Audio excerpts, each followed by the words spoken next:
In the summer of 1212, over 30,000 children vanished from Europe. They weren't kidnapped. They weren't fleeing war.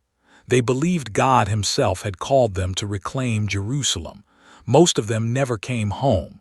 This is the story the church tried to bury for 800 years. The year is 1212. Medieval Europe is in chaos. The Fourth Crusade has failed spectacularly. Adults have proven incapable of taking back the Holy Land. But in the villages of France and Germany, something unprecedented is about to happen. His name was Stephen of Cloyes, a 12-year-old shepherd boy from a tiny French village. One day, while tending his flock, Stephen claimed he received a letter directly from Jesus Christ. The message was clear. Children, in their purity and innocence, would succeed where adult warriors had failed. Word spread like wildfire. Stephen began preaching in village squares, and thousands of children believed him. Parents watched in horror as their sons and daughters abandoned their homes, convinced that God would part the Mediterranean Sea for them, just like he did for Moses. Within weeks, an estimated 30,000 French children were marching south toward the sea. They carried nothing but wooden crosses and unshakable faith. The youngest were barely 6 years old. Most were between 10 and 15. They sang hymns as they walked, believing they were blessed. But not everyone supported this movement. Many priests and church officials were deeply disturbed. They called it heresy, mass delusion, demonic possession, yet they couldn't stop it. The fervor was too strong, and the children believed they were doing God's work. Meanwhile, in Germany, another movement was forming. A young boy named Nicholas from Cologne claimed he too had divine visions. He gathered his own army of children, possibly 20,000 strong, and began marching toward Italy. Europe had never seen anything like it. 2 massive waves of children, moving like rivers toward the Mediterranean, absolutely convinced that the sea would part and they would walk to Jerusalem. Parents chased after them, begging them to return home. Most refused. The journey was brutal. Many children died from exhaustion, starvation, and disease before they even reached the coast. Those who couldn't keep up were left behind. The roads were littered with small bodies, but the survivors pressed on, their faith unshaken. When the French children finally reached Marseille, they gathered at the shore, waiting for the miracle. Thousands of young voices prayed for the waters to part. They waited for hours, then days. The sea remained unchanged. Their faith began to crack. Desperation set in.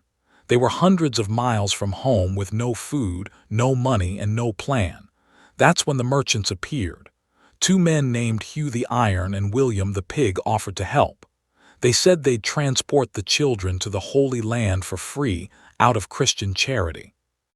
The children, seeing no other option, boarded 7 large ships. Their parents had no idea where they were. The church had lost control of the situation entirely. As the ships sailed away from Marseille, the children waved goodbye to Europe.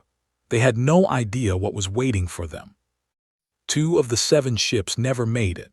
They were caught in a violent storm near the island of San Pietro off Sardinia. Both vessels were smashed against the rocks. Hundreds of children drowned in the Mediterranean, their bodies never recovered. The other 5 ships didn't sail to Jerusalem.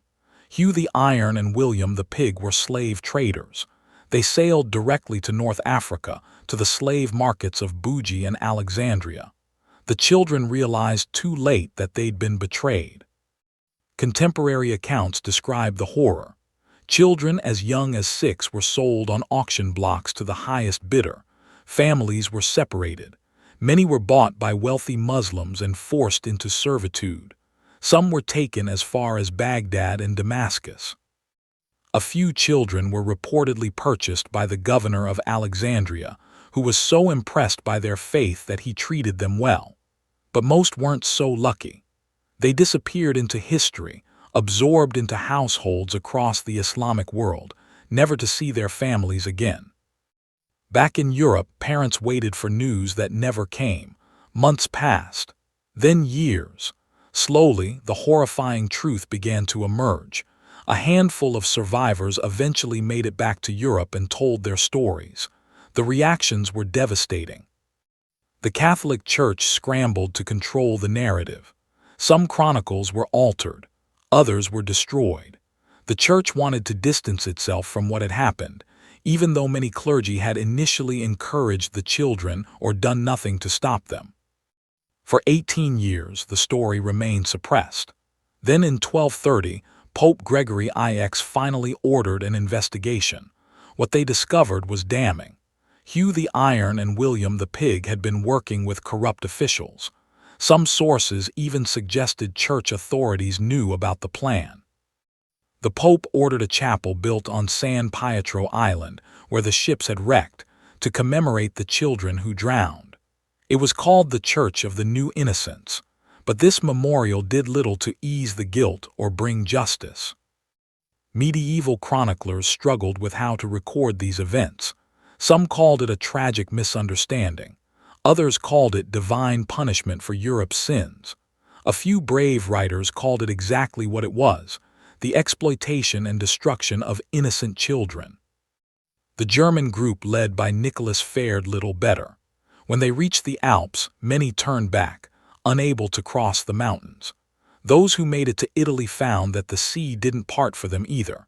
Most either died trying to get home or were sold into slavery in Italian ports. One chronicler wrote that Nicholas's own father was so ashamed and angry that he was arrested and executed by the people of Cologne for allowing his son to lead so many children to their deaths. Whether this is true or legend, we may never know. What's truly haunting is that some children did make it to the Holy Land, but as slaves, not crusaders. Imagine the psychological torment of arriving at your destination in chains, your dreams of holy war transformed into a nightmare of servitude. Islamic sources from the period briefly mention the arrival of Christian children, describing them as curiosities. Some were reportedly used as translators or household servants. A few may have converted to Islam to survive. Their European identities were erased. For the parents left behind, the pain was unbearable. Many spent their life savings searching for their children across Europe and North Africa. Some traveled to slave markets, desperately trying to ransom children who might be theirs. Most searches ended in failure. The Children's Crusade marked a turning point in how Europe viewed religious fervor. It exposed the dangers of mass hysteria and unchecked zealotry. It showed how easily children could be manipulated in the name of God. The lessons, tragically, would not be learned for centuries. Pope Innocent III, who was pope during the Crusade, allegedly wept when he heard what happened. Some accounts claim he said, "These children put us to shame. They rush to recover the Holy Land while we sleep." But his tears changed nothing for the thousands already lost. Modern historians debate the exact numbers. Some argue the children were actually poor adults, mistranslated from Latin. Others maintain they were genuinely young. What's undeniable is that thousands of vulnerable people were exploited, betrayed, and sold into slavery. In 1212, being a child meant nothing to the world. You had no rights, no protection, no voice. These children believed they were chosen by God, that their innocence was their armor. Instead, it made them perfect victims. Archaeological evidence is scarce. The Mediterranean doesn't preserve shipwrecks from this era well, but in 1899, a memorial stone was discovered that mentioned the wreck near San Pietro. It confirmed that at least part of the story was true, not just medieval legend. The two slave traders, Hugh the Iron and William the Pig, were never punished. They made fortunes and lived comfortably.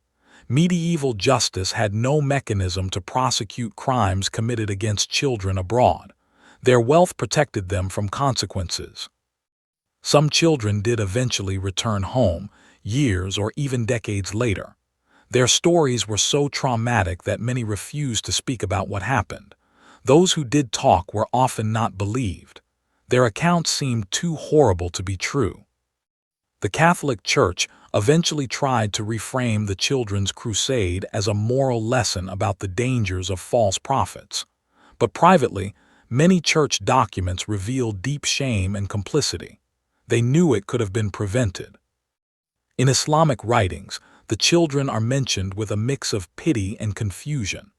Muslim scholars couldn't understand why Christian parents would allow their children to embark on such a journey. It reinforced their view that Christians were barbaric and irrational. The story became a folk tale, a cautionary legend told to children for generations. Don't follow strangers, don't believe every vision, don't leave your family. But the real children, the real suffering, faded into myth.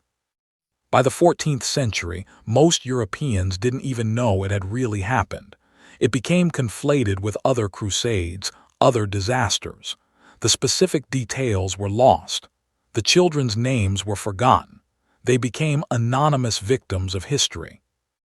Modern research has uncovered letters from parents pleading with authorities to find their children.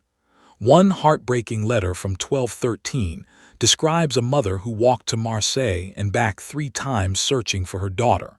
She never found her. The Children's Crusade represents one of history's earliest documented cases of mass human trafficking. An estimated 20,000 to 30,000 young people were sold. It was systematic, organized, and profitable, and almost everyone involved got away with it. What's perhaps most disturbing is how easily it happened. A charismatic child, a desperate population, religious fervor, and greedy merchants. That's all it took to destroy thousands of families and lives. The formula hasn't changed much in 800 years. Some historians argue the Children's Crusade never happened, that it's a myth created by combining multiple events. But too many independent sources from different countries mention it. The evidence is there, even if incomplete. In the end, the children believed they were special, chosen, protected by God. They believed innocence was power. They believed the adults had failed and it was their turn. They were wrong about all of it, and they paid with their freedom and their lives. Today, there are small memorials scattered across Europe and the Mediterranean, plaques on churches, markers on old pilgrimage routes. The Church of the New Innocents stood for centuries before crumbling into ruins. Even the memorials have been mostly forgotten. The Children's Crusade teaches us that good intentions, faith, and innocence are not enough to protect the vulnerable. It teaches us that exploitation wears many faces, including the face of piety. And it teaches us that some wounds in history never fully heal. 30,000 children. Most of their names are lost, their faces unknown, their individual stories erased. They became a collective tragedy, a historical footnote. But each one was a real person with dreams, fears, families who loved them and never saw them again. The sea never parted. God never intervened. The miracle never came. Just children walking into darkness, believing they were walking into light. That's the story the church tried to bury. That's the truth that took 800 years to fully understand. And somewhere in the sands of North Africa, in the depths of the Mediterranean, in unmarked graves across Europe, they remain. The children of 1212. The crusade that should never have been. A warning from history that we still haven't fully heeded.